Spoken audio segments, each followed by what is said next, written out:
لشکر کی حکم کارزار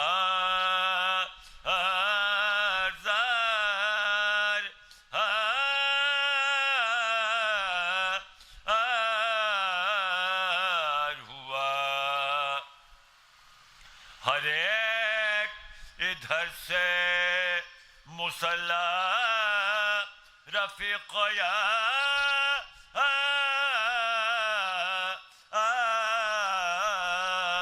ہوا، سوار دوش رسول خدا سوار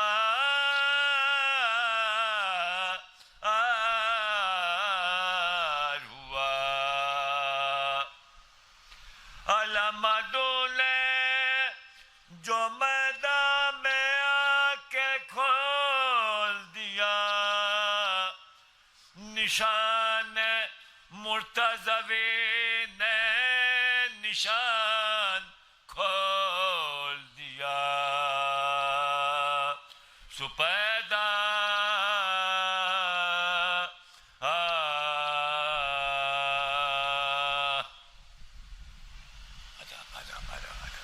نعرہ تکبیر،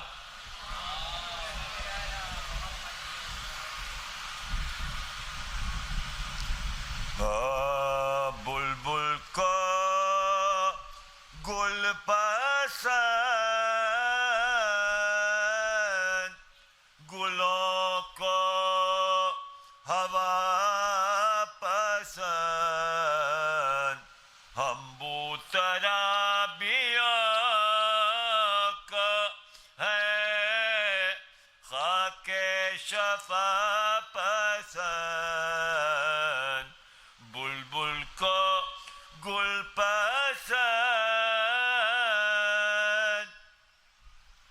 یہ اپنی اپنی تباہ ہے، اے خازن بہشت، تم کو علم پسند، ہمیں کربلا پسند، بلبل کو گل پسند،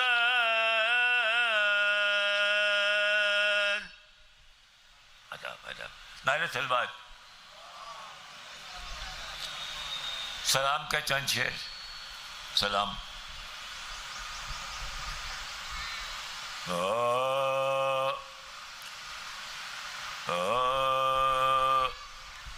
مجرے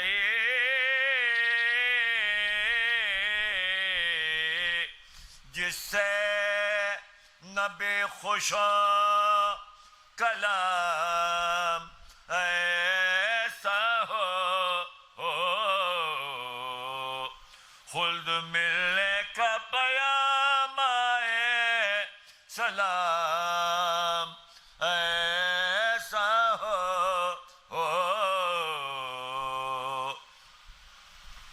یا علی کہتے ہی دل ہوئی فوراً آسان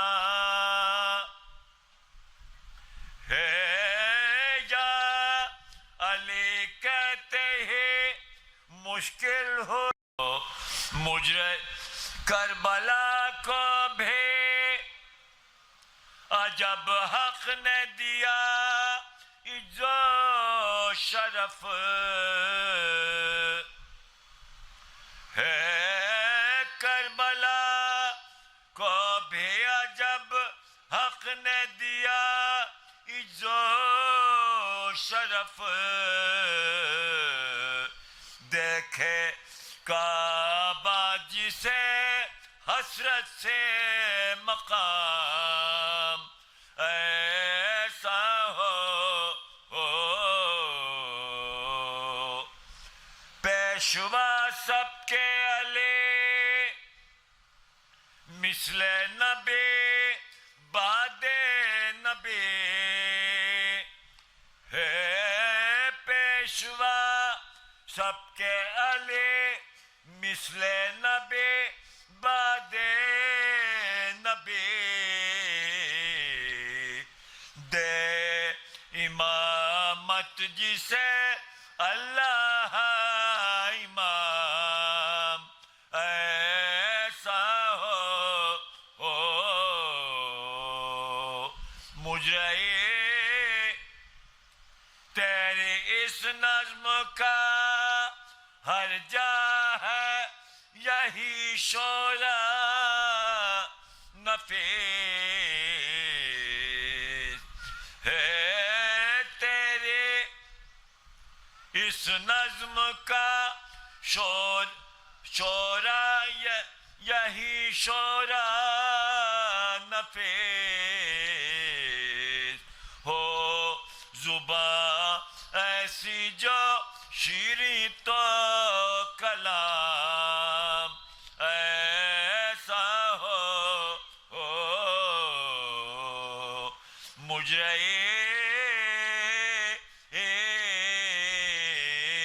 جس سے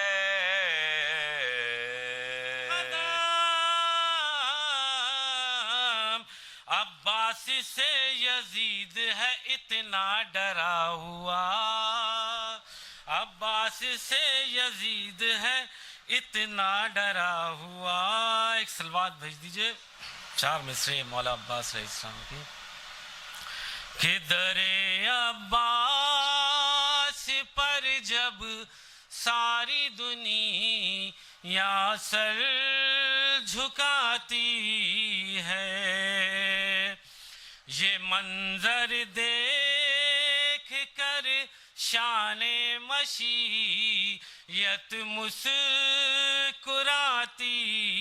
ہے یہ منظر دیکھ کر شان مشیت مسکراتی ہے تو حسین ابن علی کی جب زیارت پڑھنے لگتا ہوں مہک عباس کے پرچم کی میرے گھر سے آتی ہے مہک عباس کے پرچم کی میرے گھر سے آتی ہے بس آخری میں ایک قطعہ اور سماعت فرما لیں ایک سلوات بھیج دیجئے کہ علی کو گود میں لے کر کلے جیسے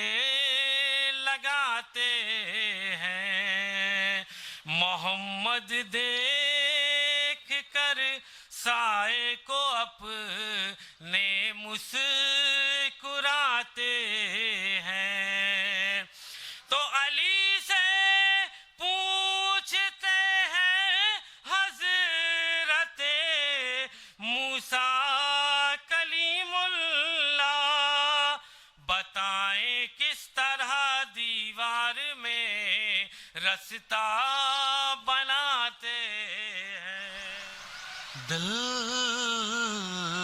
سیر ہے گدائے جناب امیر کا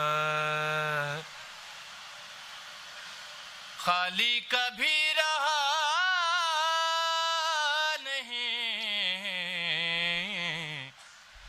کاسا فقیر کا مطلب یہی یہ ہاتھ کی ہر ایک لکیر کا دامن نہ چھٹنے پائے جناب امیر کا دامن نہ چھٹنے پائے جناب امیر کا کیا پوچھتے ہو نام میرے دستگیر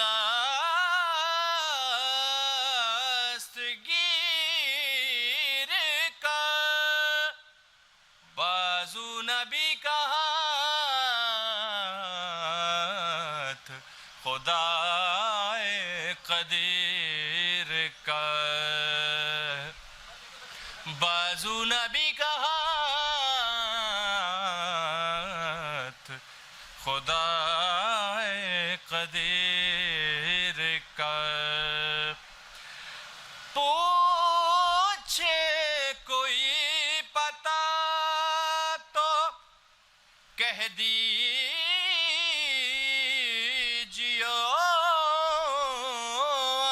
انیس ہے وادی السلام میں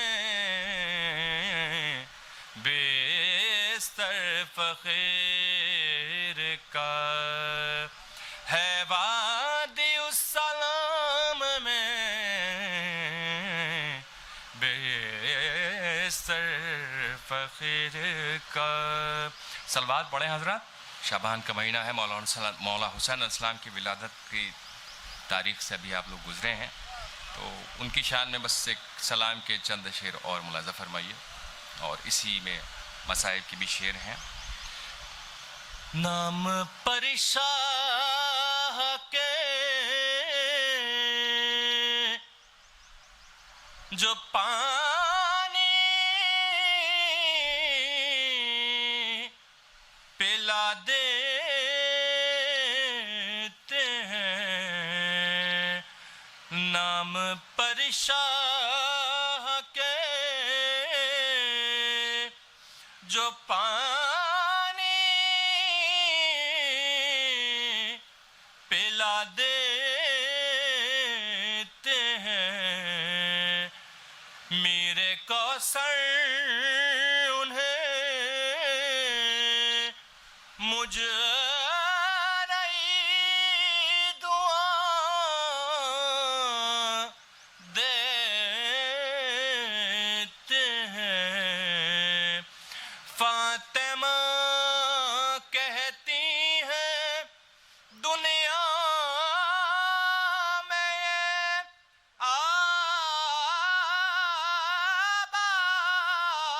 آباد رہے، شے کا پرسا مجھے جو اہل آزاد دیتے ہیں، شے کا پرسا مجھے کربلا میں کوئی مدفون اگر ہو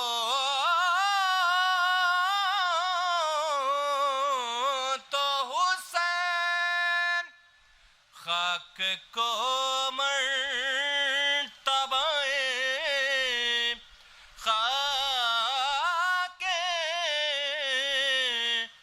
شفا دیتے ہیں، خاک کو مرتبہ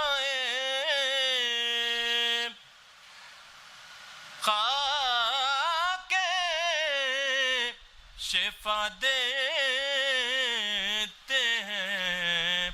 رو کے کہتی تھی سکینہ کہ ہمیں قید کیا، لوگ زندان سے یتیموں کو چھوڑا دیتے ہیں، لوگ زندان سے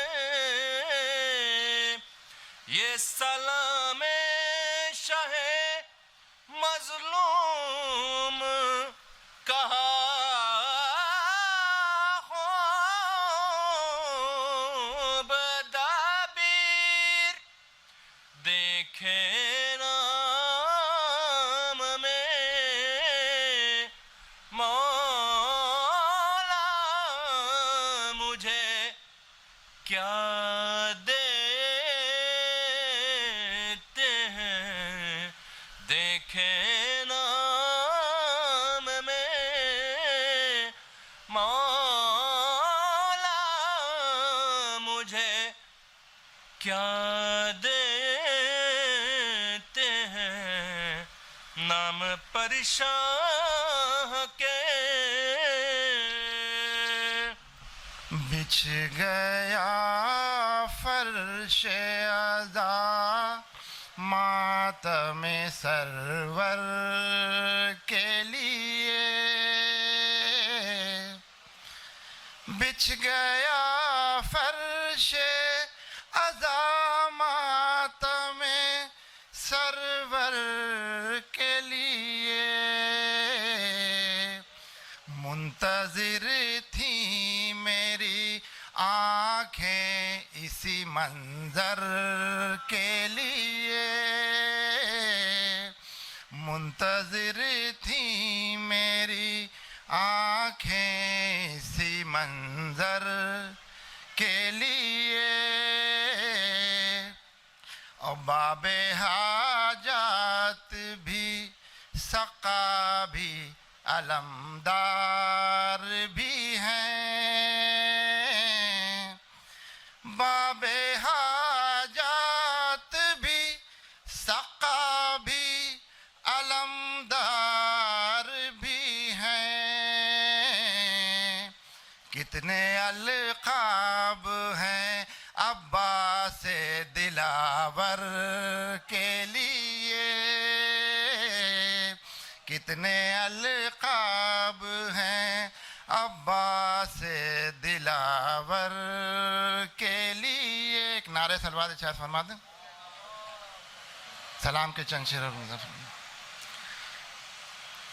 جو غم شبیر میں آنسو بہا سکتا نہیں جو غم شبیر میں آنسو بہا سکتا نہیں جس جگہ جائے مگر جنت میں جا سکتا نہیں اور منزل حر ہے یہاں ہر ایک آ سکتا نہیں منزل حر ہے یہاں ہر ایک آ سکتا نہیں سب کی قسمت کا ستارہ جگمگا سکتا نہیں اور تیغ قاسم کی جو زد پر آ گیا بس آ گیا تیغ قاسم کی جو زد پر آ گیا بس آ گیا پھر اسے لاکھوں کا لشکر بھی بچا سکتا نہیں دو شعر اور کہ ہیبت عباس نے کھینچا ہے ایسا دائرہ ہیبت عباس نے کھینچا ہے ایسا دائرہ ایک قدم بھی دشمن سرور بڑھا سکتا نہیں بس آخری چیز ماذا فرمائے کہ ہنس کے مارا ہے تماچا اصغر بے شیر نے ہنس کے مارا ہے تماچا اصغر بے شیر نے تا قیامت حرملاب مسکرا سکتا نہیں تا قیامت حرملاب مسکرا سکتا نہیں. اور اب میں قطع تاریخ کے لیے گزار ہوں بزرگ شاعر استاد الشعراء علی جناب اعجاز زیدی لکھنوی صاحب سے کہ وہ بارگاہ مولا میں نذرانہ عقیدت پیش کریں. آپ حضرات سے گزارش ہے ایک باواز بلند صلوات ارشاد فرما دیں. بہرحال تعمیل ارشاد میں فیضی بیگ کی خواہش تھی قطع تاریخ کے لیے، صرف 5 اشعار پر مشتمل ایک قطع ہے، اور اس کے بعد ایصال ثواب کے لیے ایک سلام کے 6-7 شعر حاضر کریں گے. کہ دہر سے اٹھ گیا جو عاشق و شیدا حسین، دہر سے اٹھ گیا جو عاشق و شیدا حسین، کیوں نہ رنجیدہ ہر ایک دل ہو برائے فیاض، کیوں نہ رنجیدہ ہر ایک دل ہو برائے فیاض. اور حشر میں کام بہت اس کے وہی آئیں گے، حشر میں کام بہت اس کے وہی آئیں گے. پلکوں پر اشک عزا تھا جو سجائے فیاض، پلکوں پر اشک عزا تھا جو سجائے فیاض. اور دل سے تھا عاشق سردار جوانان جنا، دل سے تھا عاشق سردار جوانان جنا. باغ فردوس میں کس طرح نہ جائے فیاض، باغ فردوس میں کس طرح نہ جائے فیاض. اور لکھا اعجاز نے جو مصرع تاریخ وفات، کیوں نہ مجلس میں تیری آ کے سنائے فیاض، کیوں نہ مجلس میں تیری.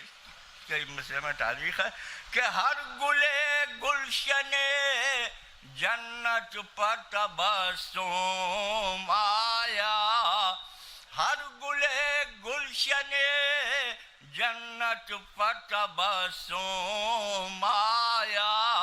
خلد شہزادہ بانوں میں جو آئے فیاض، ہر گلے گلشن جنت پر تبسم آیا. خلد شہزادہ بانوں میں جو آئے فیاض.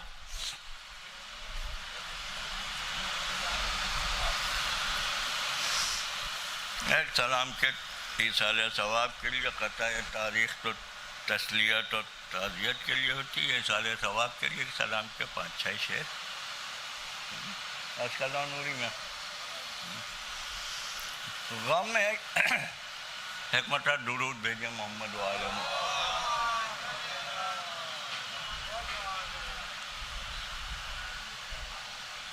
آج کل رہا ہوں حضور بیٹھ جائیے. آج کل رہا ہوں ایک سلام کہتے ہیں کہ غم شبیر کا سورج کبھی ڈھلنے نہ دیا، غم شبیر کا سورج کبھی ڈھلنے نہ دیا.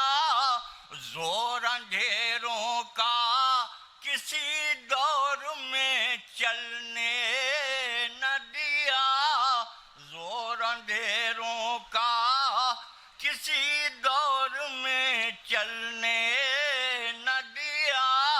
اور پاؤں تو پاؤں ہیں اس ماتم شے کے صدقے، ایک رویا بھی میرا آگ میں جلنے نہ دیا، ایک رویا بھی میرا. شعر ملاحظہ کہ اس در فاطمہ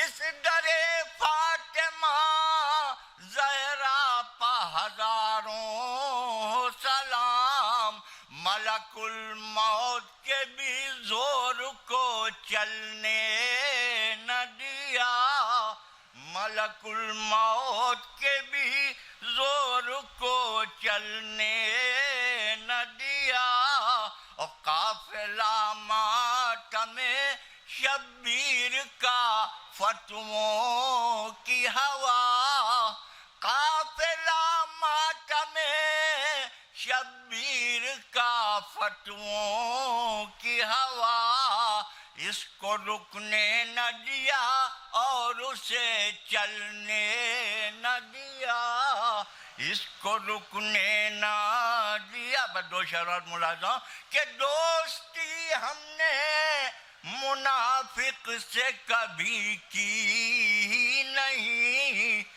دوستی ہم نے منافق سے کبھی کی نہیں آستینوں میں کبھی سانپ کو پلنے نہ دیا دوستی ہم نے منافق سے کبھی کی نہیں آستینوں میں کبھی سانپ کو پلنے نہ دیا بخشوائے گی فقط آل نبی کی الفت اس عقیدے کو کبھی دل سے نکلنے نہ دیا قاسم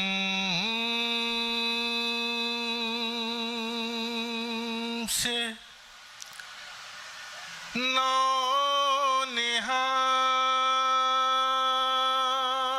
نونہال گلے تر کا فاتحہ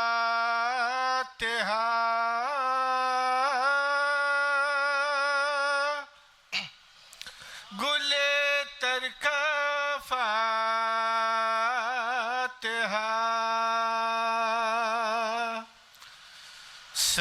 سجاد دے رہے ہیں برادر کا فاتحہ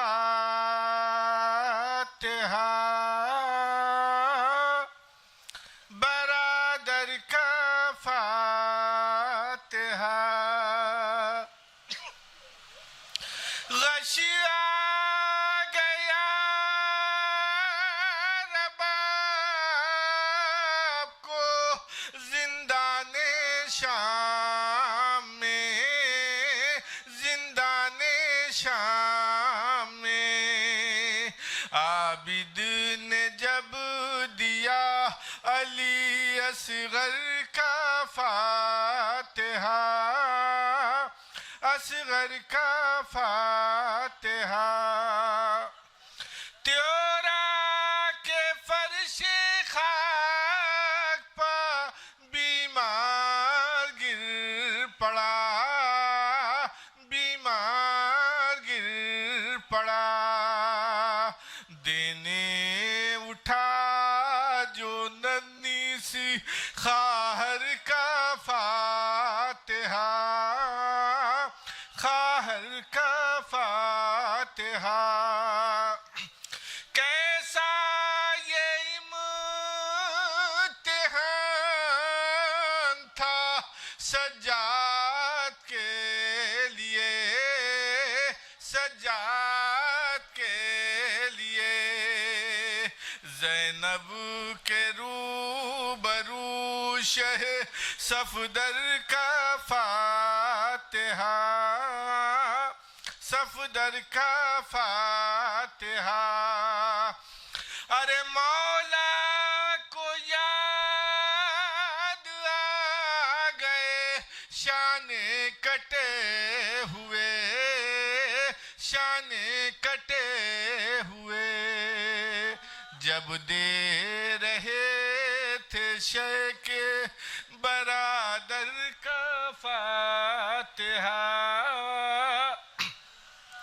برادر کا فاتحہ عابد نے کسی طرح سے دیا کیا کہے فرید، ارے کیا کہے فرید، لیلا کے سامنے علی اکبر کا فاتحہ، اکبر کا فاتحہ۔ لا حول ولا قوة إلا بالله العلي العظيم۔ أعوذ بالله السميع العليم من الشيطان اللعين الرجيم۔ بسم الله الرحمن الرحيم۔ الحمد لله الواحد الأحد الفرد الصمد الذي لم يلد ولم يولد ولم يكن له كفوا أحد، والصلاة والسلام والتحية والإكرام على البشير النذير السراج المنير الطهر الطاهر الدر الفاخر العلم الظاهر المنصور المؤيد الرسول المسدد سيدنا ونبينا بالقاسم محمد وآله الطيبين الطاهرين المعصومين المظلومين الذين أذهب الله عنهم الرجس وطهرهم تطهيرا،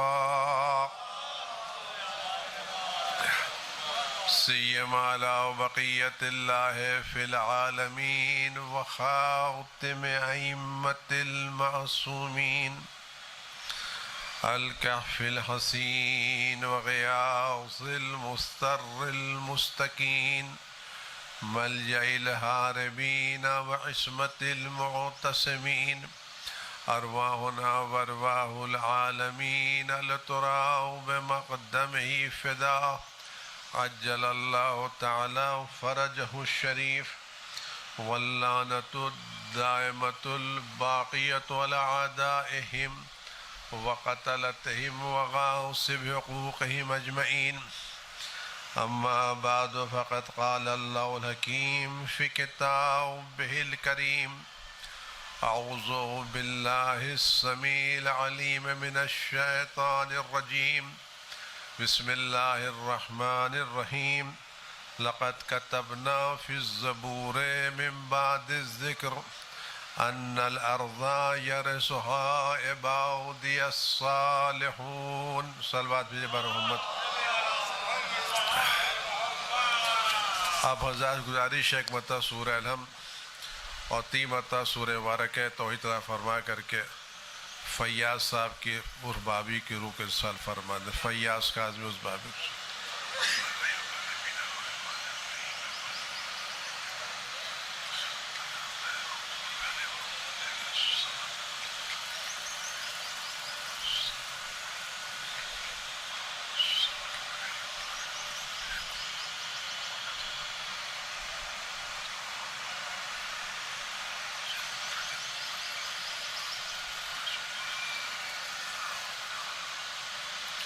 صلوات بر محمد و آل محمد. خداوند عزیز متعال کریم و غفور و رحیم توفیق دے کہ ان چند لمحات میں جو ذکر اہل بیت کی سعادت نصیب خدا میں شیطانی وسوسوں سے، نفس امارہ سے اور دوسری چیزوں سے محفوظ رکھتے ہوئے توفیق دے کچھ ایسی باتیں ان گناہگار زبان پر جاری ہو سکیں جو خدا اور رسول کی خوشنودی کا سبب ہو اور ہماری بہتری کے سبب ہو اور ہمارے امام وقت کے لبوں پر مسکراہٹ کا سبب ہو، اور خدا ہمیں شیطانی وسوسوں سے محفوظ رکھے. ان سب کے لیے اپنے امام کی سلامتی کی دعا کرتے ہیں اور انہی سے بہترین توفیقات کی درخواست کرتے ہیں. اعوذ باللہ من الشیطان الرجیم بسم اللہ الرحمن الرحیم اللہم کن ولیک الحجۃ ابن الحسن صلواتک علیہ وعلی آبائہ فی هذه الساعة وفی کل ساعة ولیا وحافظا وقائدا وناصرا ودلیلا وعینا حتی تسکنہ ارضک طوعا وتمتعه فیہا طویلا۔ خداوند عالم قرآن کریم میں ایک حتمی اعلان کر رہا ہے، اور اعلان قرآنی دنیا کے سیاست مداروں کا دعویٰ یا بیان نہیں ہے۔ قرآن حقیقتوں کے بیان کرتا ہے، اور جو کچھ قرآن کہتا ہے اس کو ہو کے رہنا ہے۔ دنیا کی کوئی طاقت، کوئی حکومت، کوئی سلطنت کتنی ہی زیادہ طاقتور کیوں نہ ہو جائے، وہ خداوند عالم کے ارادے کی راہ میں رکاوٹ نہیں بن سکتی۔ مہلت دے دینا الگ مسئلہ ہے، اور اپنے منصوبے سے دستبردار ہو جانا الگ مسئلہ ہے۔ خدا مہلت دیتا ہے، اپنے وعدے سے دستبردار نہیں ہوتا۔ خدا کا یہ الزام ہے وَلَقَدْ كَتَبْنَا فِي الزَّبُورِ مِن بَعْدِ الذِّكْرِ، ہم نے زبور کے بعد توریت میں بھی یہ بات لکھ دی ہے کہ أَنَّ الْأَرْضَ يَرِثُهَا عِبَادِيَ الصَّالِحُونَ، کہ میرے زمین کے وارث میرے نیک بندے ہوں گے۔ یعنی اس زمین کا انجام ظلم نہیں ہے، فساد نہیں ہے، تباہی نہیں ہے، بربادی نہیں ہے، بلکہ اس زمین کا انجام اللہ کے نیک بندوں کی حکومت ہے۔ دیر ضرور لگے گی لیکن اندھیر نہیں ہے۔ ایک دن ضرور آئے گا کہ جس دن اس پوری دنیا پر غدیری اسلام کی حکومت ہوگی، اور دنیا کے ہر ذرے سے علی ولی اللہ کی صدا آئے گی۔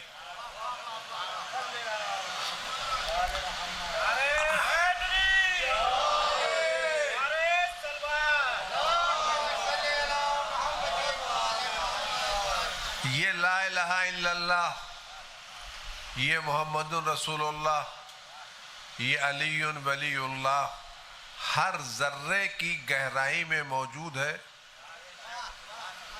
ذرا سا ظالم حکومتوں کا دباؤ ہٹنے تو دیجئے، دیکھیں ذرہ ذرہ علی علی کہتا یا نہیں کہتا۔ ہر جگہ آپ یقین جانیں حکومت اللہ کی ہوگی،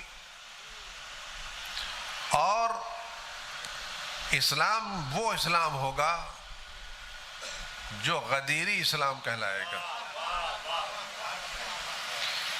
خداوند عالم نے غدیری اسلام سے اپنی رضا کا اعلان فرمایا ہے، سقیفائی اسلام سے رضا کا اعلان نہیں فرمایا ہے۔ جب اللہ کے رسول نے غدیر میں اعلان ولایت علی کیا تو کہا میں تم سے راضی ہو گیا۔ تو آج نہیں کل اس دنیا پر حکومت ہوگی، اور ہم ان خوش قسمت افراد میں ہیں کہ جن کے پاس وہ امام موجود ہے جو اس حکومت کی سربراہی کرے گا۔ دنیا کے پاس کوئی رہبر نہیں ہے، اور ہم اس پوری کائنات میں ایک واحد مذہب وہ ہیں کہ جس کا سلسلہ رہبری کبھی بھی عصمت کے دامن سے دور نہیں رہا ہے۔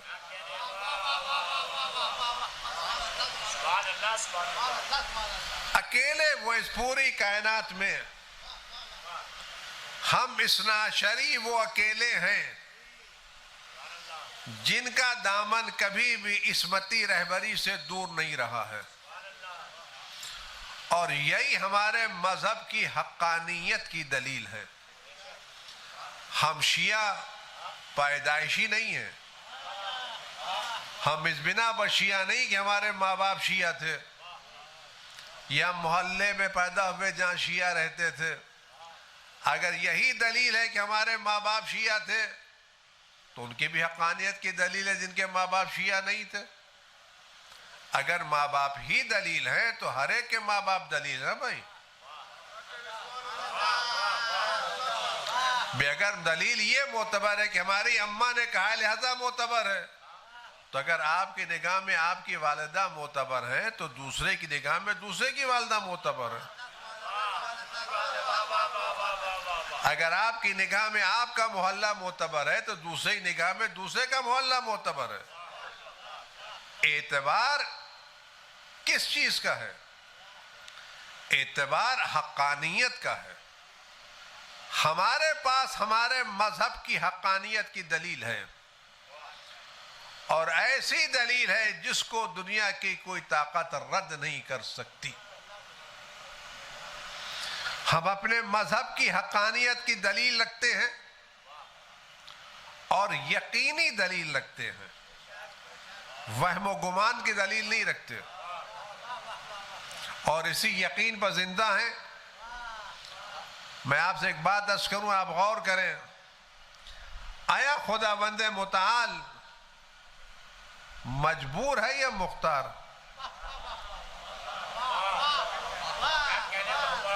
ارادہ الہی اس بنا پر منحصر ہے کہ پبلک اس کو قبول کرتی یا قبول نہیں کرتی. خدا کا مزاج بھی ہماری طرح سے کل رحمان تھا آج رحیم تھا، رحیم تھا آج رحیم نہیں رہا. یہ خدا جیسا پہلے تھا ویسے ہی آج بھی ہے.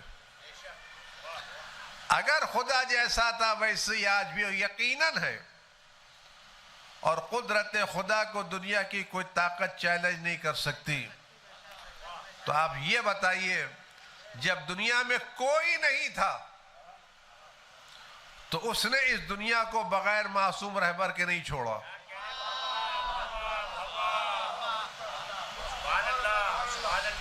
جب دنیا میں ایک فرد بشر کا وجود نہیں تھا تو سب سے پہلے اس نے جس کو دنیا میں بھیجا وہ رہنما بنا کے بھیجا، حجت خدا کے بنا کے بھیجا. اور نظام الہی نظام دنیا سے مختلف ہے. نظام دنیا ضرورت کے بعد چیزیں ایجاد کرتا ہے، نظام خدا ضرورت سے پہلے ایجاد کرتا ہے. دنیا کا سارا نظام ضرورت کے بعد چیزیں ایجاد کرتا ہے. آپ کے یہاں تاریکی پہلے آئی یا روشنی پہلے آئی؟ جب ہم اندھیرے میں رہے تو ضرورت محسوس ہوئی کہ کوئی چراغ جلنا چاہیے. جب گرمی محسوس ہوئی تو لوگوں نے پنکھے ایجاد کیے، اور جب پنکھے سے کام نہیں چلا تو کولر بنائے، جب کولر سے کام نہیں چلا تو اے سی بنائے. تو دنیا ہمیشہ ایجاد کرتی ہے ضرورت کے بعد، خدا ایجاد کرتا ہے ضرورت سے پہلے. آپ غور کریں، خدا نے آنکھیں پہلے بنائی یا منظر؟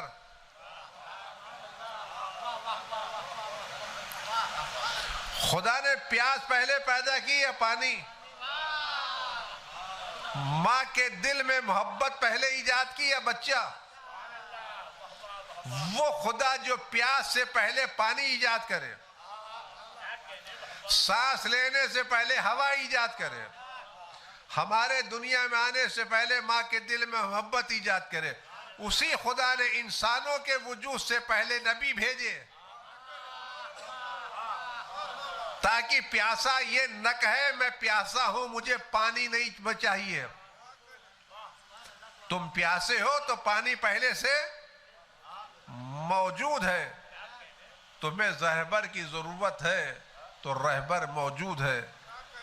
ایک جملہ عرض کروں کہ پانی، پیاس کا وجود دلیل ہے کہ پانی موجود ہے. اگر ہمیں پیاس لگے تو ہمیں پانی تلاش کرنا ہے یا ایجاد کرنا ہے؟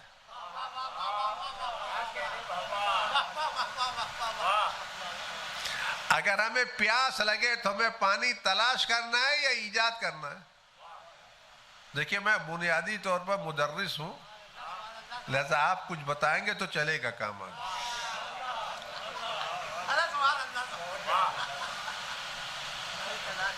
تو اگر پیاس لگے تو پانی ایجاد کرنا ہے یا پانی بنانا ہے؟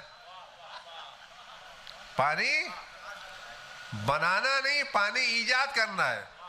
پیاس کا وجود پانی کے وجود کی دلیل ہے۔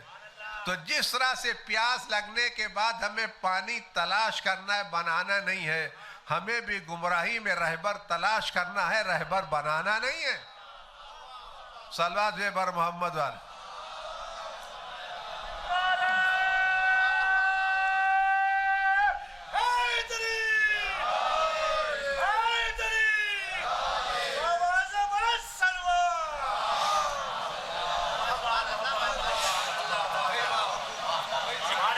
ہمیں رہبر بنانا نہیں ہے، ہمیں رہبر تلاش کرنا ہے۔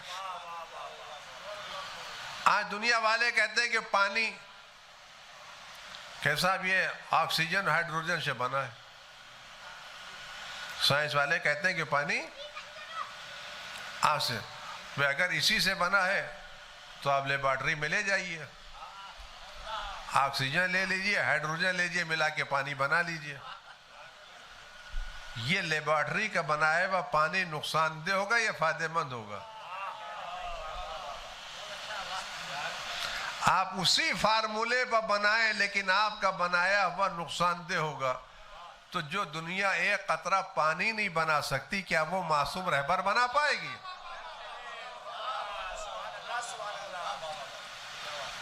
انسان کا کام رہبر تلاش کرنا ہے، رہبر بنانا نہیں ہے۔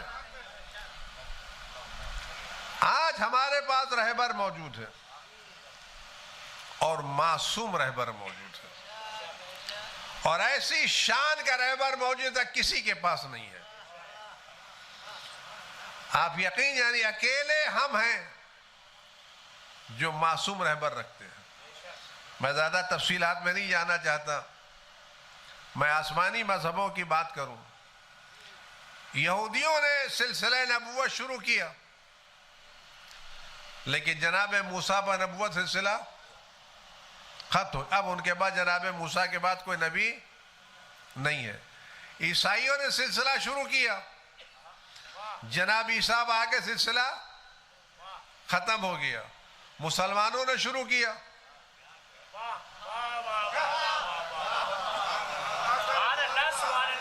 اور رسول خدا کے آنے کے بعد ختم ہو گیا۔ اب جب رہبر کا سلسلہ ختم ہو گیا تو جس کے پاس رہبر نہ ہو وہ ہدایت کے راستے پر چلے گا یا گمراہی کے راستے پر؟ کسی کے پاس رہبر نہیں ہے، لیکن ہم نے رہبری کے ساتھ توڑا نہیں۔ ہمارے پاس آج بھی نسل رسول کا معصوم رہبر موجود ہے۔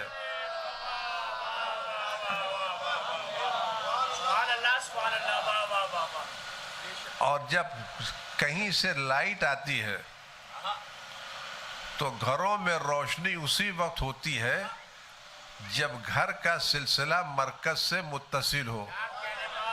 اگر بیچ میں کہیں ٹوٹ گیا تو گھر میں فٹنگ کا اچھا ہونا روشنی کی دلیل نہیں ہے۔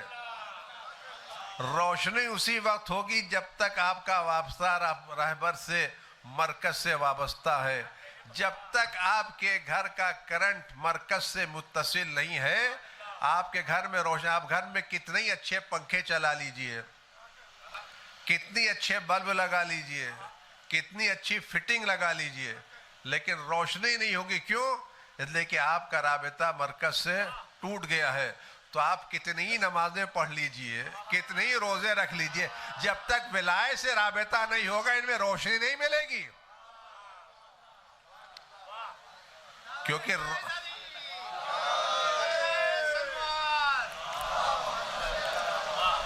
یہ روشنی ولایت کی روشنی ہے، یہ روشنی امامت کی روشنی ہے، اور جتنا بھی آپ کا رابطہ امامت سے مضبوط ہوگا اتنا آپ بہتر ہوں گے۔ آج ہم یتیم نہیں ہیں، ہم یتیم نہیں ہیں، اپنے کو یتیم محسوس کر رہے ہیں۔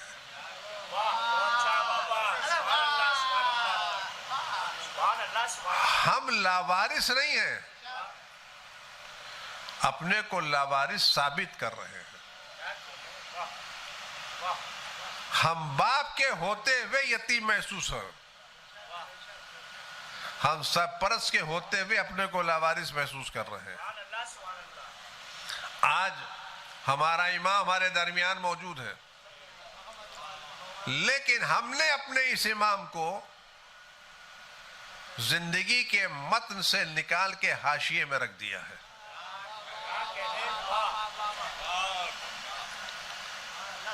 ہم نے اپنے باپ کو گوشہ نشین کر دیا ہے،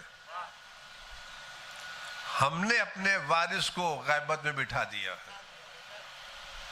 کوتاہیاں ان کی طرف سے نہیں ہیں، وہ آنے کے لیے تیار ہیں، ہم بلانے کے لیے تیار نہیں ہیں، کیونکہ آنے والا کہاں آئے گا۔ میں ایک بات عرض کروں، دیکھیں آج بھی ان تمام حالات کے باوجود ہمارے امام کی نظریں ہمارے اوپر ہیں، اور باقاعدہ محسوس نظریں ہیں۔ یہ گھر آپ نے مثالیں آپ نے دیکھی ہوں گے اپنے شہروں میں،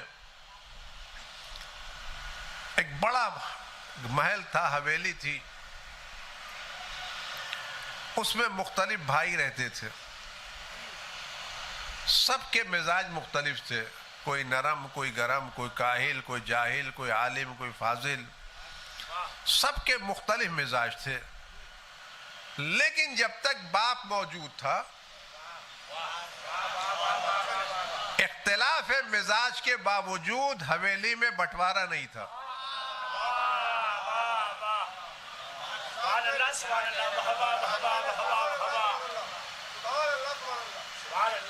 بیٹوں کا مزاج جو گرم تھا وہ گرم تھا، نرم تھا، جو کسی کی زبان اچھی تھی، کسی کی زبان خراب تھی، کوئی نرم لہجے والا تھا، کوئی سخت لہجے والا تھا، کوئی برداشت کر لیتا تھا، کوئی برداشت نہیں کر لیتا تھا، کسی پہ دولت کم تھی، کسی پہ سرمایہ زیادہ تھا۔ تمام چیزوں کے باوجود جب تک باپ موجود تھا حویلی میں بٹوارا نہیں تھا۔ باپ کا انتقال ہوا تو دیواریں کھینچنے لگی اور حویلیاں کمروں میں تقسیم ہو گئی۔ اب حویلیوں کے مالک کمروں کے مالک ہو گئے۔ کیوں؟ اس لیے کہ اختلاف مزاج کے باوجود کوئی ان کو سنبھال کے رکھنے والا نہیں تھا۔ اختلاف مزاج کے باوجود سنبھال کے رکھنے والا نہیں تھا، اس اختلاف مزاج نے لوگوں کو تقسیم کر دیا۔ آپ غور کریں، جب اختلافات بڑھ جاتے ہیں تو قوم منتشر ہو جاتی ہے، جب اختلاف بڑھ جاتے ہیں تو قوم منتشر ہو جاتی ہے۔ بڑے ادب سے کہتا ہوں، آج ہماری قوم میں کتنے اختلاف ہیں، ان اختلافات کے باوجود ہمارا بحیثیت قوم باقی رکھنا اس بات کی دلیل ہے کوئی ماں کوئی باپ ہے جو سنبھال کے رکھے ہوئے ہیں۔ سلوات ہے برحمت۔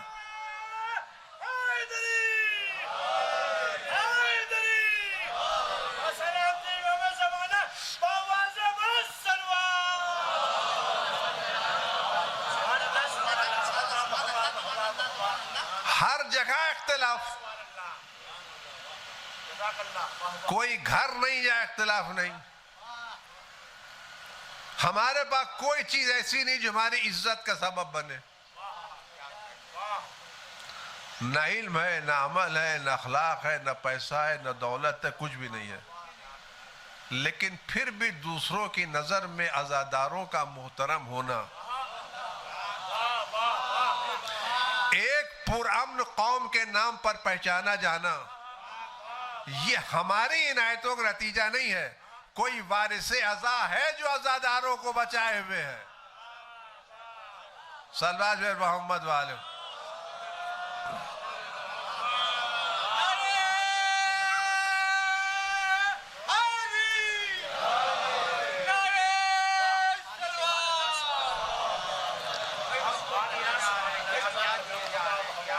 آپ سچ بتائیں, کبھی اپنے امام کی عنایتوں کو دیکھیں. ہمارے پاس نہ کوئی بہت بڑی حکومت ہے, ایک بیچارہ ایمان ہے, وہ بھی چاروں طرف سے گھرا ہوا ہے. دنیا میں کوئی ہمارا ساتھ دینے والا ہے؟ کوئی ہماری سرپرستی کرنے والا؟ چاروں طرف تو ہمارے دشمن لگے ہیں. لیکن تمام دشمنی کے باوجود ہم تک آج تک دہشت گردی کا الزام نہیں لگا.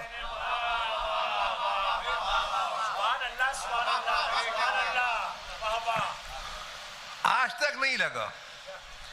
اور بقیہ قوموں کی پوری طاقت کے باوجود یہ الزام ان کے دامن سے چھوٹ نہیں سکا. دنیا کی ساری کوشش کے باوجود ہمارے دامن پہ دھبا لگ نہیں سکا, اور ان کی پوری طاقت کے ان کے دامن سے دھبا چھوٹ نہیں سکا. یہ ہم نے نہیں اپنے کو بچایا ہے, کوئی ہے جو ہمیں بچا رہا ہے. اور ہمیں کیوں بچا رہا ہے؟ اس بنا پر نہیں کہ ہم کچھ ہیں, ہم اس بنا پر کہ ہم ان کی جد ماجدہ کے عزادار ہیں.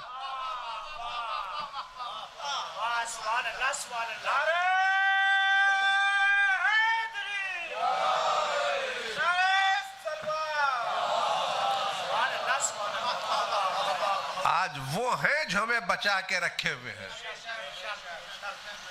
اور ہماری نالائقیوں کے باوجود بچا کے رکھے. اگر ہم اچھے ہوتے تو اور کتنا ہوتے, ہم پڑھے لکھے ہوتے تو کیا ہوتے. میں بیچ میں جملے موضوع تو چند باتیں عرض کروں جو شاید آپ کو خشک لگیں, لیکن ضرورت اس بات کی ہے. آج ہم سب کے سب اپنی قوم کی تنزلی کا مرثیہ پڑھتے ہیں. جہاں بیٹھ جائیے کہ قوم گر رہی ہے, قوم گر رہی ہے, قوم گر رہی ہے, قوم گر رہی ہے. ہر دا مرثیہ ہے, یہ نہیں ہے. تو اس کو اٹھنا چاہیے نہیں اٹھنا چاہیے؟ یہ چندے سے اٹھے گی, بیساکھی سے اٹھے گی, یہ اپنے پیروں پر اٹھے گی. اگر چندے سے اٹھے گی تو اس وقت تک ہوگا جب تک بھیک ملتی رہے گی. ادھر بھی ختم ہوئی پھر گر جائے گی. بیساکھی سے اٹھے گی تو جب تک دوسرے کا سہارا رہے گا کھڑے رہیں گے, اس نے ہٹا لیا تو گر جائے گی. آپ غور کریں, آج کی حالت زیادہ خراب ہے یہ حضرت رسول خدا صلی اللہ علیہ وسلم کے زمانے کی حالت.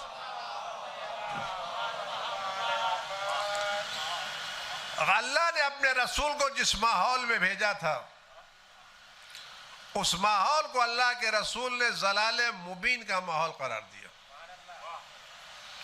کھلی ہوئی گمراہی. اور اللہ اگر کھلی ہوئی گمراہی کرے تو مبالغہ نہیں ہے.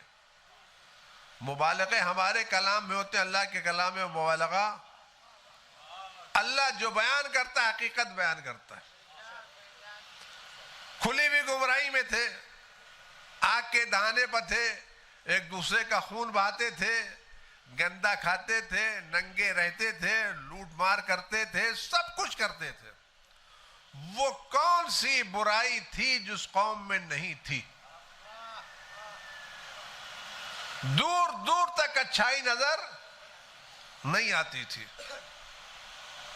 بھوکے تھے, اتنے بھوکے تھے کہ سانپ بچھو کھاتے تھے. بے مکان تھے, پتھروں کے درمیان رہتے تھے. بے لباس تھے, برہنہ طواف کرتے تھے. بے مال تھے, قافلوں کو لوٹ لیتے تھے. تو ان ساری برائیوں کو دور کرنے کے لیے پیغمبر نے کون سا نسخہ استعمال کیا؟ اور جو نسخہ استعمال کیا وہ کامیاب رہا یا نہیں رہا؟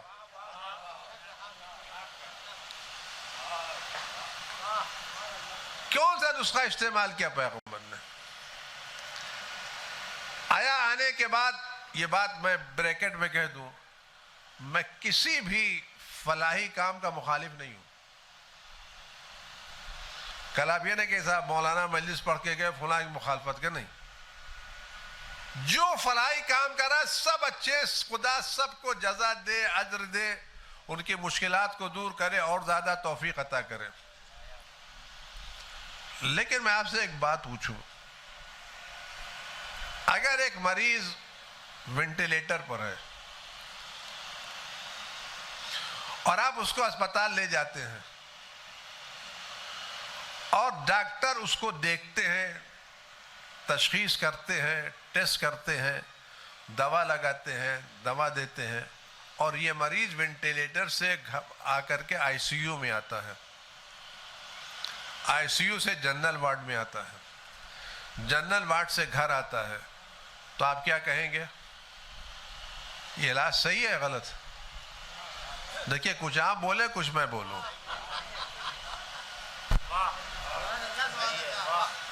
وینٹیلیٹر سے آئی سی یو میں، آئی سی یو سے جنرل وارڈ میں، جنرل وارڈ سے گھر، علاج صحیح نہیں ہے. لیکن اگر ایک مریض گھر میں ٹھیک ٹھاک تھا، اسپتال چلا گیا، اسپتال سے آئی سی یو میں چلا گیا، آئی سی یو سے وینٹیلیٹر پر چلا گیا، تو یہ طریقہ علاج صحیح ہے غلط؟ غلط ہے نا. یہ جو ہم بانٹ رہے ہیں، اگر یہ پیسے بانٹنے سے، اگر ہم نے کل 100 آدمیوں کو پیسے بانٹے تھے اور آج یہ تعداد گھٹ کے 80 ہو جائے تو ہمارا علاج صحیح ہے.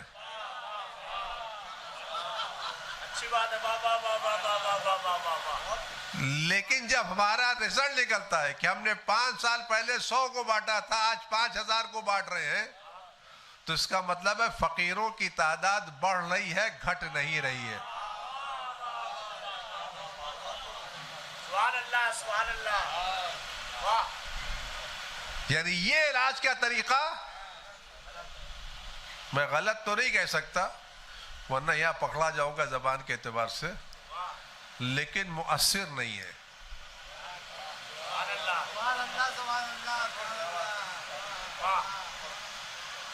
بانٹنا علاج نہیں ہے، خودداری اور غیرت ایجاد کرنا علاج ہے.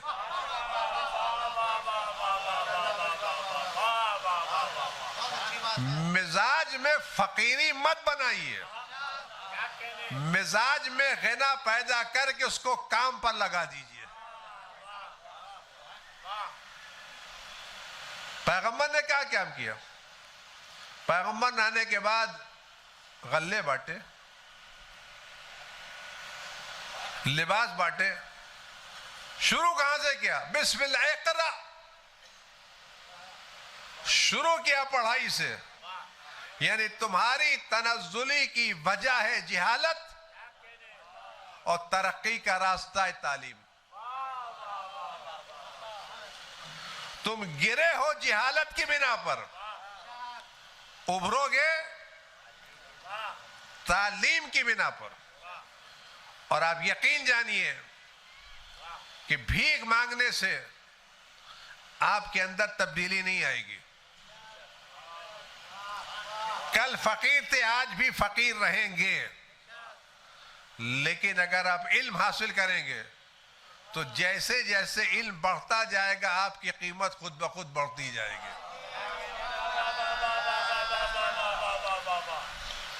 جتنا آپ تعلیم پر زور دیں گے اتنا ترقی بڑھتی جائے گی. اور اگر کوئی جوان پڑھے گا تو علم اس کو سجائے گا، پڑوسی کو نہیں. اگر محنت کرے گا نتیجہ اس کو ملے گا، پڑوسی کو نہیں۔ آج ہمارا علاج تعلیم ہے، اور اہل بیت کے چاہنے والوں کو تو اور زیادہ تعلیم کے میدان میں آگے ہونا چاہیے۔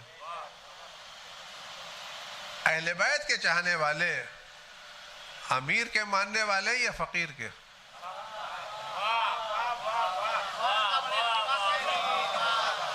جناب امیر کے ماننے والوں کو امیر بن کے رہنا چاہیے یا غلام بن کے؟ اگر ہم اذانوں میں امیر المومنین کہہ رہے ہیں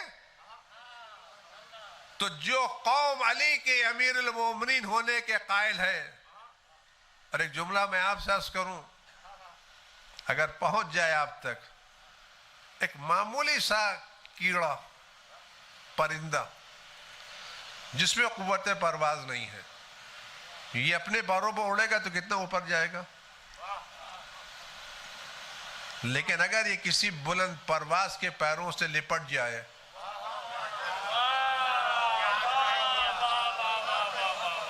تو کہاں تک جائے گا؟ اپنے بلبوتے اڑے گا تو کتنے دور تک جائے گا، لیکن اگر بلند پرواز کے قدموں سے لپٹ جائے گا۔ ہم کس کے ماننے والے ہیں؟ وہ کہتا ہے وَلَا يَرْقَ إِلَيَّ الطَّيْرُ، میرے کمال تک تمہاری فکر بھی نہیں پہنچ سکتی۔ تو اگر ہم اس علی کے پیروں پر لپٹے ہوتے تو آج ہم بھی سب سے اونچائی پر ہوتے۔ اور عزیز جملہ کہہ رہا ہوں، آپ کسی کے قدموں سے نہ لپٹیے، جس سے لپٹیے گا وہ تھوڑی دور تک لے جائے گا۔ لپٹنا ہے تو علی کے قدموں سے لپٹو تاکہ آسمان تک جاؤ۔ صلوات بھیج با محمد والے۔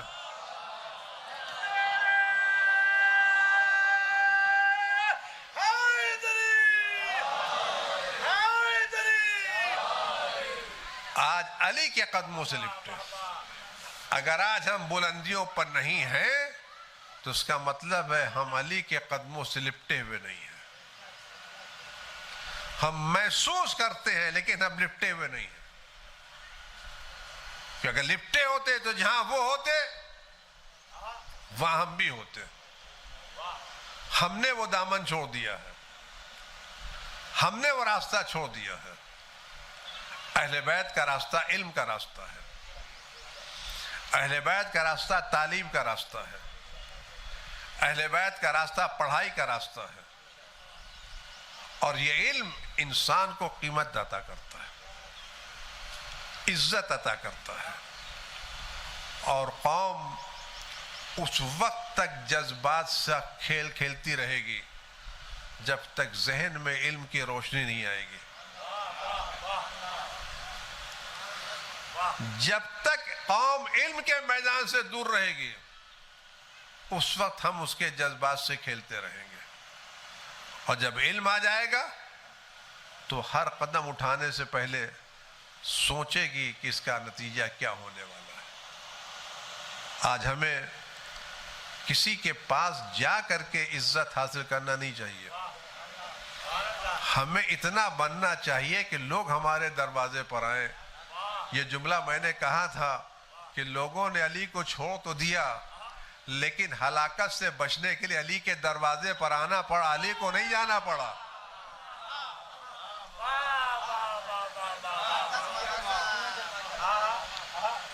کہنا پڑا اگر علی نہ ہوتے تو ہم ہلاک ہو جاتے۔ تو باوجود دشمنی کے جب ان کو علی کے دروازے پر آنا، کیوں؟ جو علی کے پاس تھا وہ دوسرے کے پاس نہیں تھا۔ اگر آج بھی علی کے چاہنے والوں کے پاس وہ ہو جائے جو دوسروں کے پاس نہیں ہے تو ہماری دشمنی کے باوجود ان کو ہمارے دروازے پر آنا پڑے گا، ان کو ہمارے دروازے پر آنا پڑے گا، ہمیں ان کے دروازے پر نہیں جانا پڑے گا۔ اگر ہم اپنے دروازے پر بلانا چاہتے ہیں تو ہمیں علم کے میدان میں آگے آنا پڑے گا۔ یہ جگہ جہاں مجلسیں ہو رہی ہیں اس میں اتنے بزرگ علماء دفن ہیں جن کی مثال دنیا میں نہیں ہے۔ آیا ہم مزاروں پر فاتحہ پڑھتے رہے یا دفن ہونے والوں کی روحوں سے مدد مانگ کے آگے بڑھتے رہے؟ ہم کیا کریں؟ پھول چڑھاتے رہیں یا خود ان کے قبروں سے پھول بنتے رہیں؟ کیا کریں ہم؟ کس چیز سے آگے بڑھیں؟ میں ایک بات کیا کرتا ہوں، یہ بات آپ خدمت میں دہرا رہا ہوں، کئی بات عرض کر چکا ہوں، خاص کر اپنے نوجوانوں سے اگر یہ بات آپ تک پہنچ جائے اور آپ لوگوں کی طرف لے کے چلے آئیے، آپ یقین جانیے اگر اس وقت دنیا میں ہم اکیلے ہیں جو کل ہم مذہب اسلام پھیلائیں گے. جب امام تشریف لائیں گے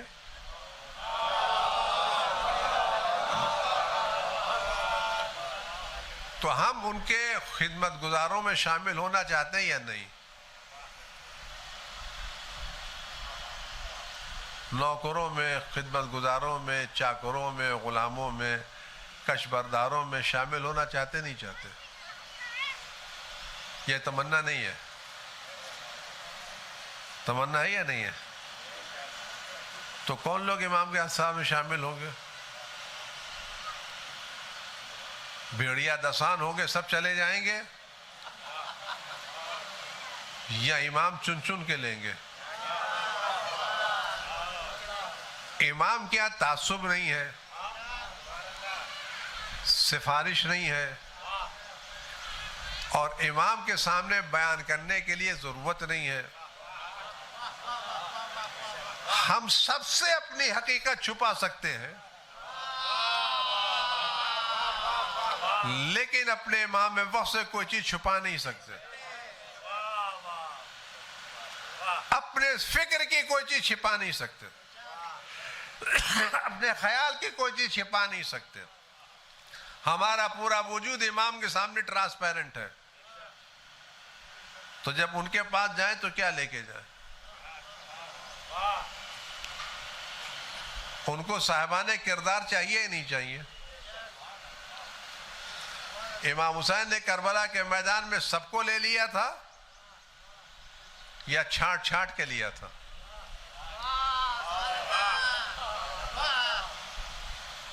نتیجہ کیا نکلا تھا کہ امام حسین ایسے چھانٹ چھانٹ کے لوگ لائے تھے کہ تعداد میں قلیل ضرور تھے لیکن کردار میں اتنا پختہ تھے کہ آج تک بنی امیہ کے پروپیگنڈے کے ان کو ساتھ جھکا نہیں سکے.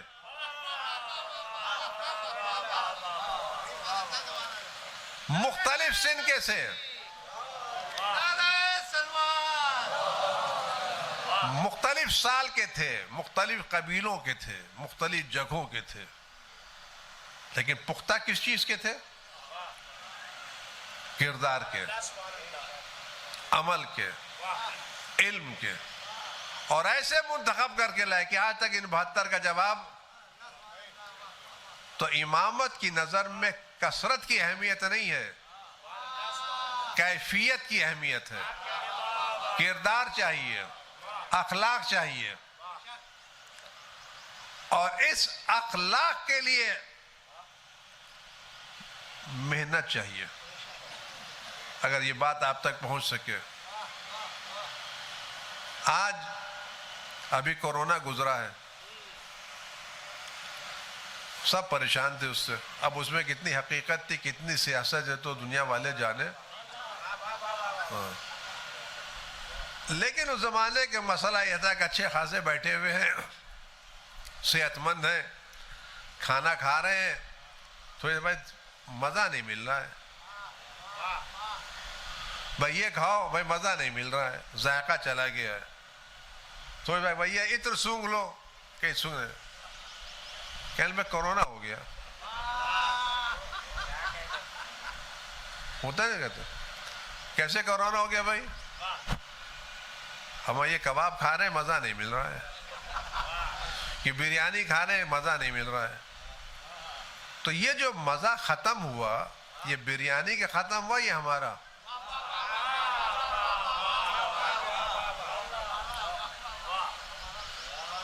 یہ جو خوشبو ہمارے ناک میں نہیں گئی تو عطر کی خوشبو ختم ہوئی ہماری. ہم نے علاج کس کا کرایا؟ بریانی کا یا اپنا؟ ٹیسٹ کس کا کرایا؟ عطر کا یا اپنا؟ اسپتال ہم گئے یا بریانی؟ ایڈمٹ ہم ہوئے یا عطر؟ تو خرابی کہاں ہے؟ کورونا کس کو ہوا؟ ہم کو ہوا. تو جب کھانے کا مزہ نہ ملے تو ہمیں کورونا ہو گیا ہے، جبکہ بریانی وہی ہے، قرآن وہی ہے، صحیفے سجادیہ وہی ہے، نماز وہی ہے. اب اگر ہمیں ذائقہ نہیں مل رہا ہے تو ہمیں گناہوں کا کورونا ہو گیا ہے.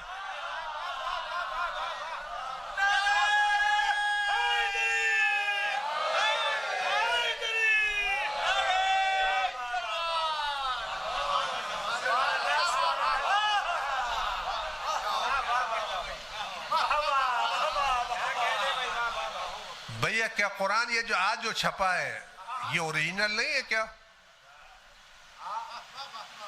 یہی نماز جو اصحاب امام حسین پڑھتے تھے کیا دوسری ہے کیا؟ یہی نماز جو مولا پڑھتے تھے کیا اوریجنل تھی کیا؟ یہی سورہ الحمد ہے، یہی رکوع ہے، یہی قل اللہ ہے، یہی نماز ہے، یہی سب کچھ ہے. ان کو مزہ ملتا تھا، ہمیں کیوں نہیں مل رہا ہے؟ تو ہم دوسروں پر تہمت نہ لگائیں، اپنی ایمانی صحت کو دیکھیں اور ہم پرہیز کریں، اور اس وقت تک پرہیز کرتے رہیں جب تک ذائقہ واپس نہ آ جائے.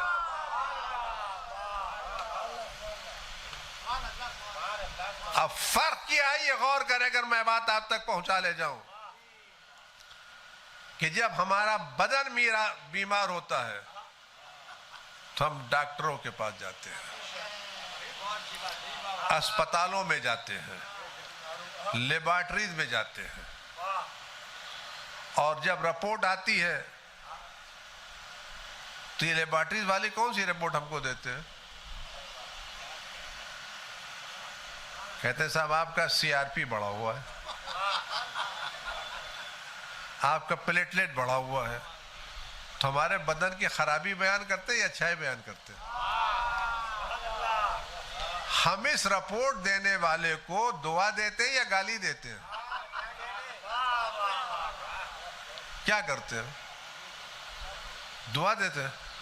تو جو ہمارے بدن کی بیماری بیان کرے ہم پیسے بھی دیتے ہیں، شکریہ بھی ادا کرتے ہیں، اور جو ہمارے ایمان کی خرابی بیان کرے،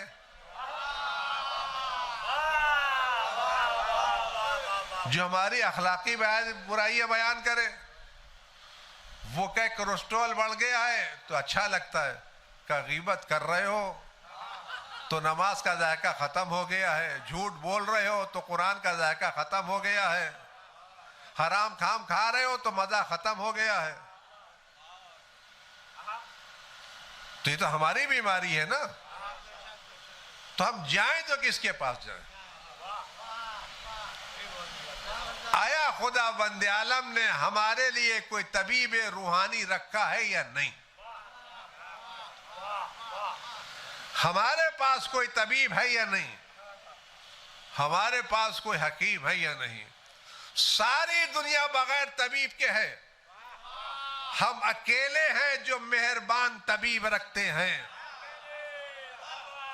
لیکن شہر میں طبیب کا ہونا الگ ہے، مریضوں کا رجوع کرنا الگ ہے.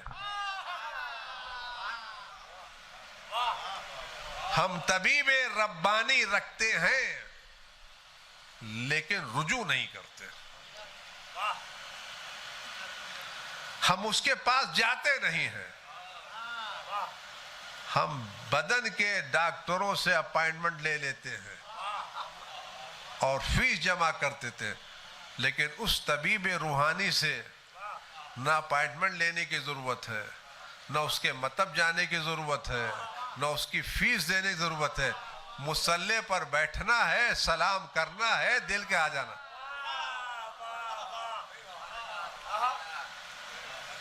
ان کے پاس جانا ہے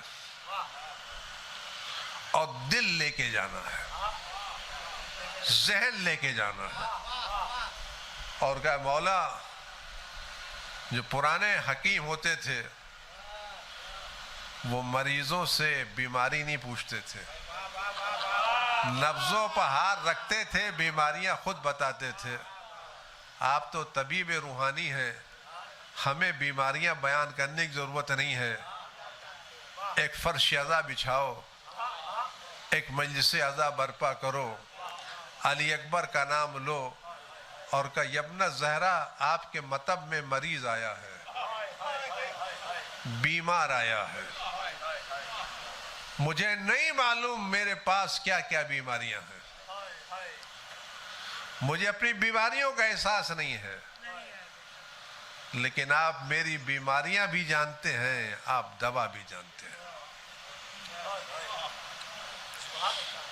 آپ کے پاس تشخیص مرض بھی ہے اور میری بیماریوں کا علاج بھی ہے. لیکن جائیں تو اس کے دروازے پر نا، بلائیں تو اس کو نا. کبھی آپ اس طبیب کے دل کی حالت پوچھئے جو اپنے مطب میں بیٹھا ہو اور جس کے پاس ساری بیماریوں کا علاج ہو اور بیمار بیماریوں سے جوجھ رہے ہو اور اس کے مطب میں نہ جا رہے ہو. آیا یہ مظلوم ہے یا نہیں؟ یہ غریب ہے یا نہیں؟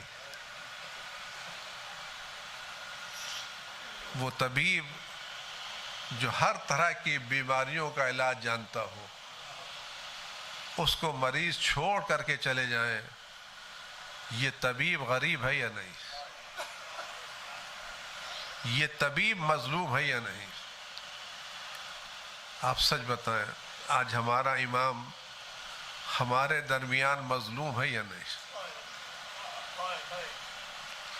ہمارے درمیان غریب ہے یا نہیں؟ ہم سب کو پکارتے ہیں، نہیں پکارتے تو اپنے اس امام کو، نہیں رجوع کرتے تو اس امام کی طرف، ہم نہیں بلا کے لاتے تو اس کی طرف. اور یہ ایسا امام ہے اس کو بلانے کے لیے عزیز و الفاظ کی ضرورت نہیں ہے، کسی بیان کی ضرورت نہیں ہے. آپ بیٹھیں، خالص دل سے اس کو آہ کریں اور ایک توجہ کریں دل کی طرف. میں ایک مرتبہ غیث اللہ اعظم آغا سستانی کی خدمت اقدس میں تھا. بڑوں کی باتیں بھی بہت بڑی ہوتی ہیں، ہم ان کے قدموں پر بھی نہیں ہیں.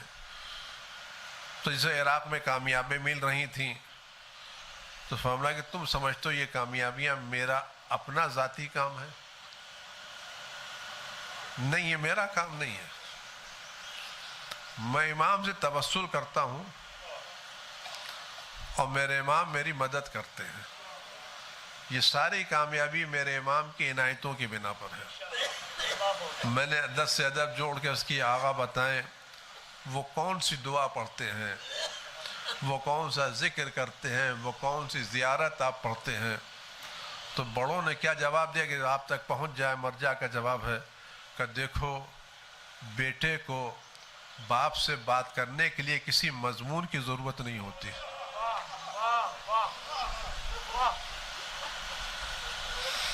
بیٹے کو باپ سے بات کرنے کسی ڈرافٹ کی ضرورت نہیں ہوتی.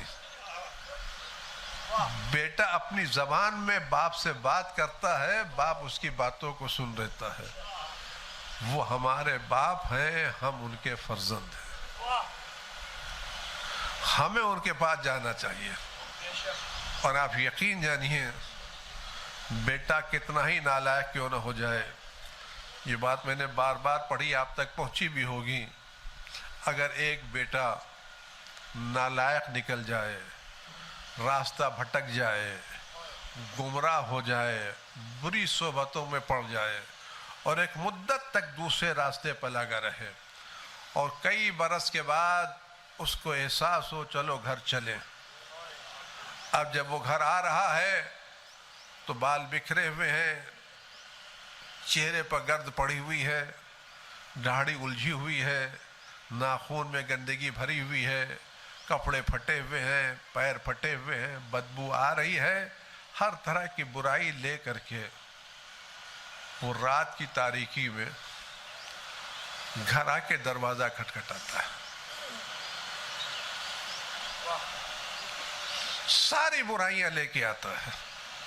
بدبو ہے کہ کوئی آنکھ ناک بند کیے لیتا ہے، حالت خراب ہے، کوئی دیکھنے کے لیے تیار نہیں ہے.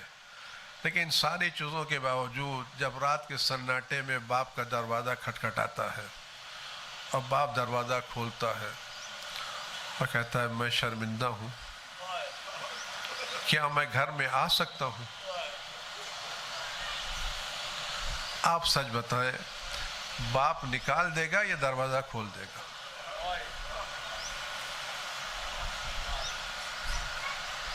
نکالے گا یا دروازہ کھولے گا؟ دروازہ کھول دے گا. میرا حال تم آ گئے نا، اب میں تمہیں نہلا بھی دوں گا، تمہیں ٹھیک بھی کر دوں گا، تم میرے گھر آ گئے.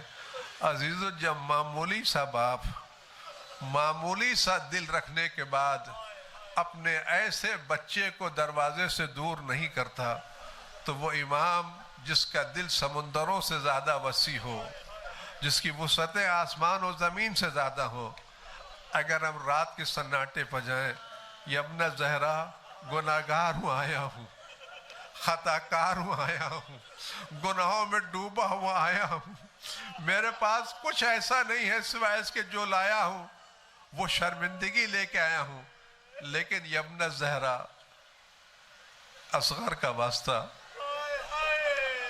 مجھے معاف کر دے، اکبر کے سینے کا واسطہ مجھے معاف کر دے، عباس کے کٹے ہوئے بازوؤں کا واسطہ مجھے معاف کر دے. اور جب بات آگے بڑھ جائے تو کہے یمنا زہرا ایک ٹوٹی ہوئی پسلی کا واسطہ.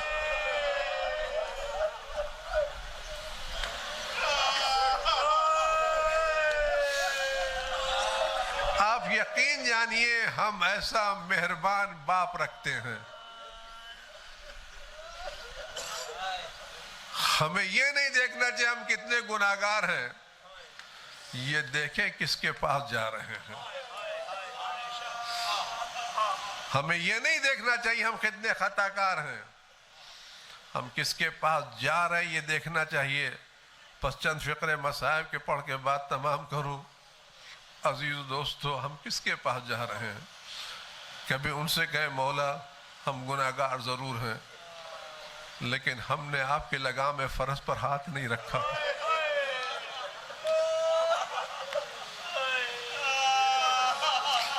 ہم نے آپ کے بچوں پر پانی بند نہیں کیا، ہم نے آپ کے بچوں کے خیمے دریا سے نہیں اکھڑوائے ہیں. آپ نے اس کے باوجود حر کو بخش دیا نا. ہم آپ کے جد کے عزادار ہیں، ہم آپ کے جد کے ماتمدار ہیں، آپ کے علاوہ ہمارا کوئی نہیں ہے. سب دروازے پر چلے آئے، ذلت کے علاوہ کچھ نہیں ملا. مولا آپ کے دروازے پر آئے ہیں اور آپ ہمارے امام ہیں. ہم آپ کے دروازے سے جائیں گے نہیں جب تک آپ ہمیں بخش نہ دیں. آپ توجہ کر کے دیکھیں اثر ہوتا یا نہیں ہوتا. وہ کریم ابن کریم ہے، وہ رحیم ابن رحیم ہے، وہ ہمارے حق میں ہمارے والدین سے زیادہ رحیم ہے. اور چند فقرے آخر میں امام زمانہ کے تعلق سے دل چاہتا ہے مصائب بھی انہی کی زبان میں ادا ہو جائیں جو انہوں نے مصائب پڑھے ہیں. عزادارو، جو مصائب میرے مولا نے اپنے امام کے پڑھے ہیں، میری آپ کی آنکھوں میں آنسو ہے. ایک میری چھوٹی سی التماس آپ سے یہ ہے کہ اشک بھری آنکھوں سے دعا کریں کہ پوری زندگی میں ایک موقع ایسا ملے جب بالائے ممبر حسین کا وارث ہو، زیر ممبر وہ ہم ہو اور وہ کربلا کے مصائب پڑھ رہے ہو اور ہم ان کی زمانی کربلا کے مصائب سن رہے ہو. پوری زندگی میں ایک مجلس اعزا ایسی مل جائے جب وارث حسین مجلس پڑھ رہا ہو اور ہم زیر منبر ان کی مجلس سن رہے ہوں. عزادارو، میرے امام نے زیارت ناہیہ میں اپنے جد مطلوب پر سلام کیا ہے اور ایک ایک عضو پر سلام کیا ہے. کہتے سلام ہو اس داڑھی پر جو خون سے رنگین کی.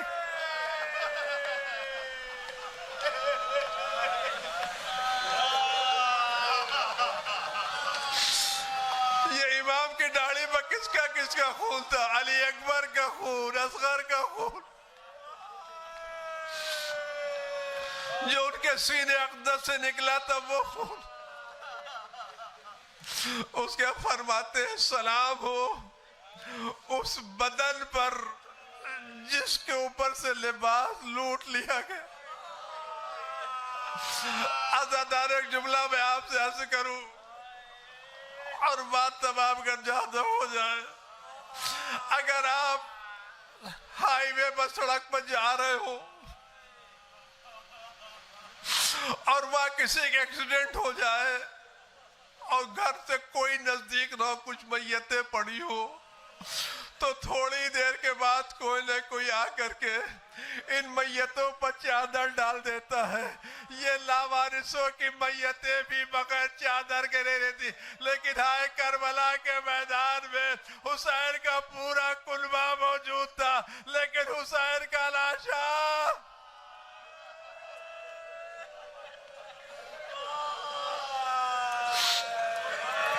اس کے فرماتے سلام ہو ان ہونٹوں پر جن پر چھڑیاں ماری گئی. عزادار و راوی کہتا ہے میں یزید کے دربار میں تھا، حسین کا سر رکھا ہوا تھا، زینب کھڑی ہوئی تھی. یزید شراب کے نشے میں حسین کے لبوں پر چھڑی مار رہا تھا. ایک آدمی کھڑا ہوا کہ لے یزید ان لبوں سے چھڑی کو ڈال. میں نے رسول اللہ کو ان لبوں کا بوسہ دینے کا. عزاداروں، جب غیروں کے دل پر یہ اثر تھا تو جو بہن کھڑی ہوئی دیکھ رہی تھی، جو بیٹی کھڑی ہوئی، اس کے دل پر کیا اثر ہوا ہوگا؟ زینب دیکھ رہی تھی اور فریاد کر رہی.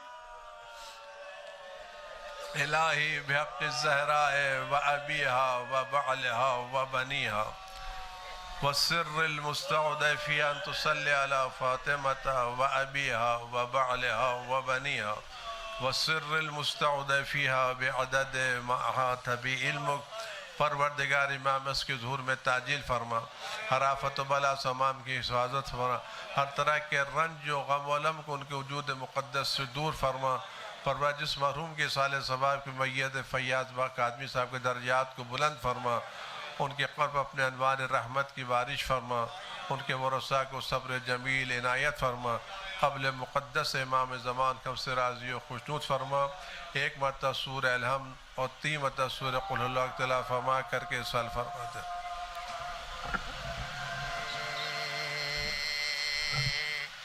باقی ہے یہ نماز یہ سجد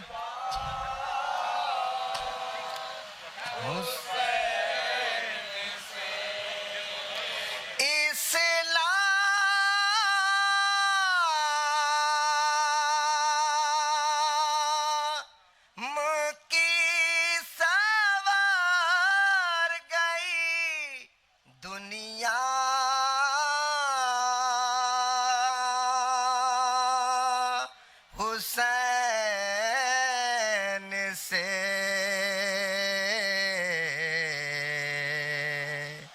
باقی ہے یہ نماز یہ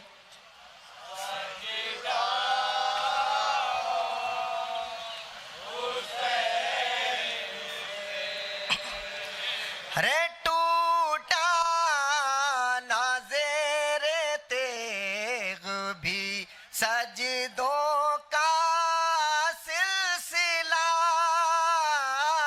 ٹوٹا نازیر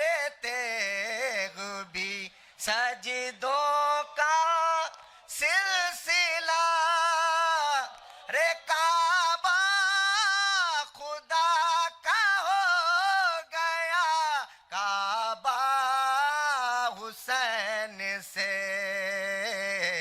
باقی ہے یہ نماز یہ سجدہ حسین سے رے بابا نے ان کے دی ہے انگوٹھی نماز میں بابا نے ان کے دی ہے انگوٹھی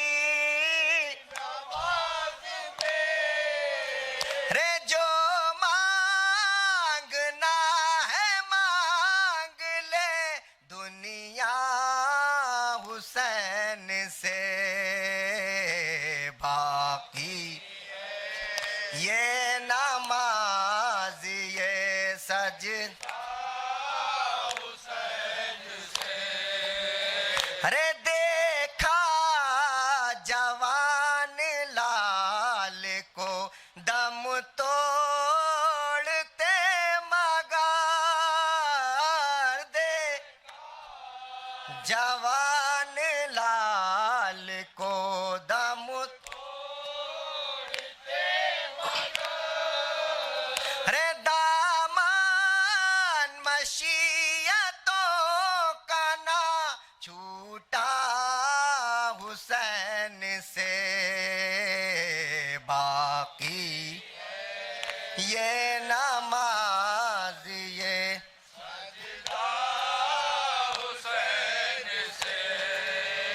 رے کچھ دور چل کے رکھ دیا جلتی زمین پر کچھ دور چل کے رکھ دیا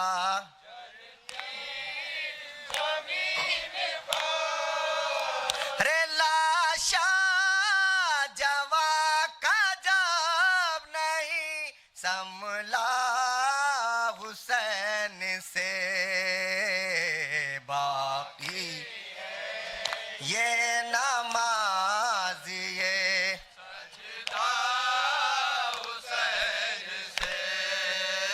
رے ارماں کا خون تیر سے شوبھا بڑھا چکا ارماں کا خون تیر سے شوبھا رے لے لو رباب اپنا کلیجہ حسین سے باقی ہے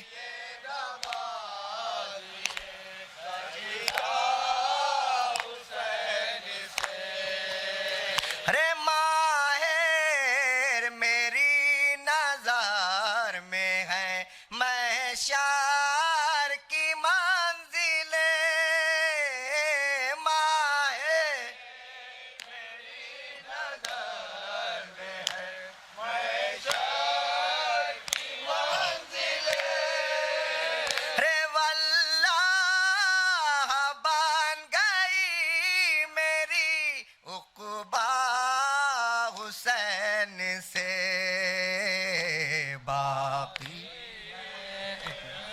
نماز یہ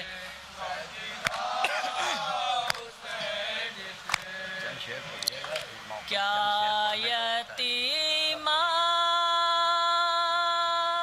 کو بلائے سے ستاتا ہے کوئی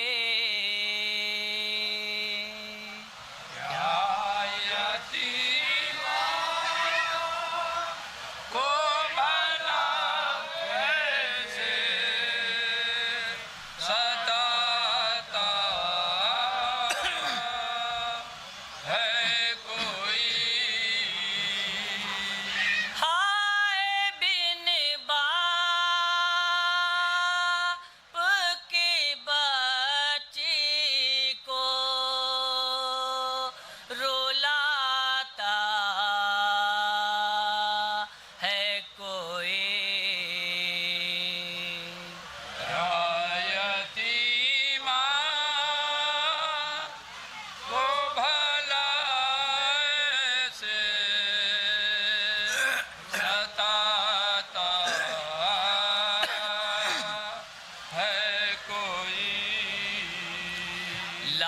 کاش جس بچے کے بابا کی ہو مقتل میں پڑے لاش جس بچی کے بابا کی ہو مقتل میں پڑی ایسی بچی کے تماچے بھی لگاتا ہے کوئی کیا یتیمہ کو بھلا ایسے ستاتا ہے کوئی باپ پر بیٹی کو رونے نہیں دیتا ظالم باپ پر بیٹی کو رونے نہیں دیتا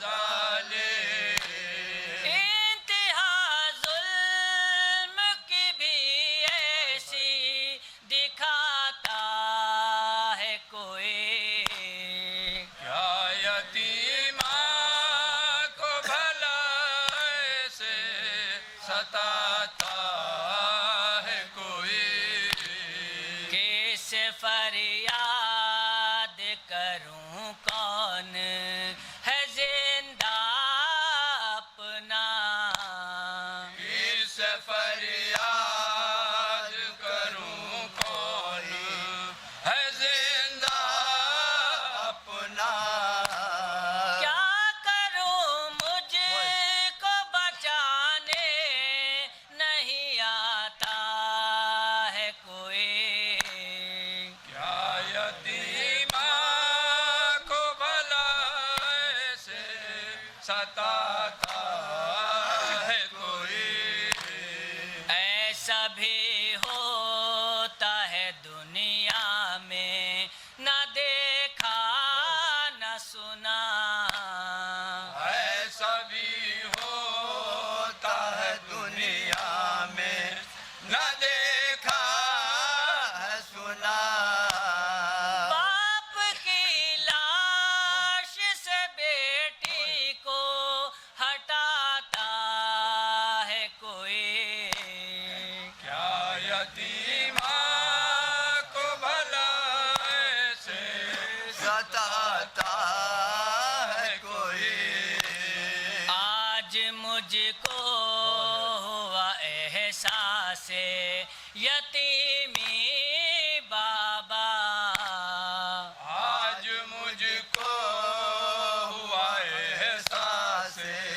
یتیمی بابا باپ زندہ ہو تو کب ایسے ستاتا ہے کوئی کیا یتیمہ کو بھلا ایسے ستاتا ہے کوئی آئی آواز سکینہ کی حرم جب چھوٹے آئی آواز سکینہ کی حرم جب چھوٹے اس طرح چھوڑ کے تنہا کہیں جاتا ہے کوئی کیا یتیمہ کو بھلا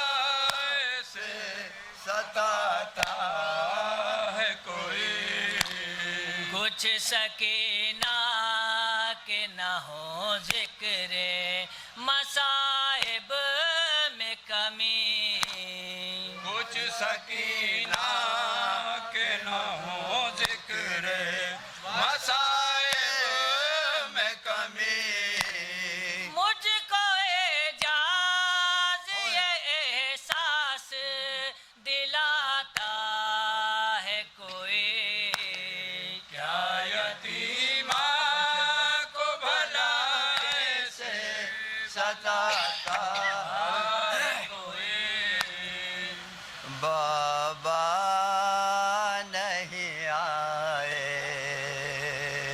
صغرا کے یہی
چچا سے